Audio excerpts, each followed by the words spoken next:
आज दिन पाणीपाग सूचना जाना वीडियो को संपूर्ण देखंतु जहा द्वारा आपण संपूर्ण सूचना जानि पारिबे एवं वीडियो को लाइक कर सहित चैनल को सब्सक्राइब रखंतु जहा द्वारा आपण एई भली लेटेस्ट न्यूज बेटे सर्वे प्रथमे पाई पारिबे। तो आसंतु संपूर्ण खबर उपरे नजर पकेबा। जहा सूचना मिलछि राज्य रे आसंता 7 दिन धरी कालबैशाखी प्रभाव जारी रहबाकू जाउछि एवं पाग अस्थिर रहिबार संभावना रहिछि। पाणीपाग विभाग पक्षरु एने सतर्क सूचना जारी कराई अछि। विशेष करी आसंता 4 दिन धरी प्रबल कालबैशाखी प्रभाव देखा मिलिबो।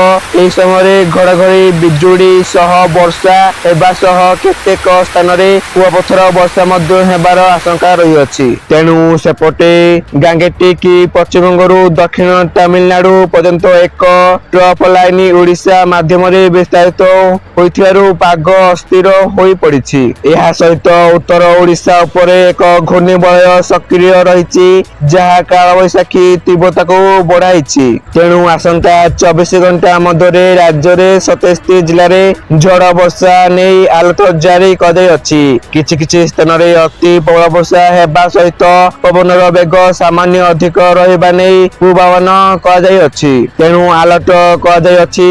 जिला मध्यरु मयूरभंज केन्दुझर बालेश्वर और भद्रक जिले में 50 रु 60 किमी बेगरे पवन बहिबा सह झटका पवन आउ तीव्र हेबार संभावना रही एवं एही जिला गुड़िक घड़घड़ी बिजुड़ी सह कुआपथर वर्षा नहीं ऑरेंज अलर्ट जारी होइछि। अन्य 23 जिलार येलो अलर्ट जारी रही एवं आसंता काली मध्य सामान्य परिस्थिति जारी रहिबो। आसंता 4 दिन धरी कालबैशाखी प्रभाव अधिक देखा मिलिबो एवं एप्रिल 3 तारिख पर्यंत केतेक स्थान रे हालुका प्रभाव जारी रहिबो। यह सहित दिन बेले प्रबल गरम अनुभूत हेबा एवं तापमात्रा वृद्धि पाइबो। हेले अपराह्न समय पागरे परिवर्तन आसी वर्षा हेबा सह किछि राहत मिल पारे। तो एथला सूचना आप माने वीडियो को संपूर्ण देखिरु आप मान को धन्यवाद।